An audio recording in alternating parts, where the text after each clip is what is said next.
Ensure that the equipment is prepared and check that the laryngoscope is working and the cuff on the tube inflates and deflates properly. Pre-oxygenate the patient with bag and mask ventilation for up to 1 minute before attempting to intubate. Standing behind the patient with the head in the sniffing the morning air position, with the left hand, insert the curved blade of the laryngoscope into the mouth over the right side of the tongue, displacing it to the left and upwards. Advance the laryngoscope slightly until the tip of the epiglottis can be seen posterior to the back of the tongue. Advance the tip of the laryngoscope blade into the vallecula between the epiglottis and the tongue. With the handle of the laryngoscope pointing away from you at 45 degrees, lift upwards and away to lift up the tongue and epiglottis to display the vocal cords and the laryngeal opening.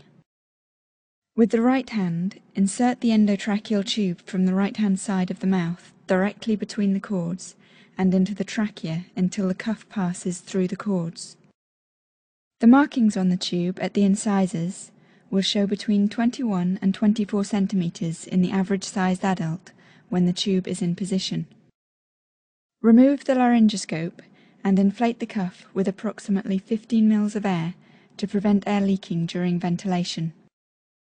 Attach the tube to the bag and valve apparatus and ventilate the patient with the oxygen flow on 12 to 15 litres per minute. Confirm the position of the tube by auscultating over the apices of the lungs, the axillae and the stomach. If it is not in the correct position, deflate the cuff and remove the tube. Resort back to bag and mask ventilation and repeat the intubation process from the beginning.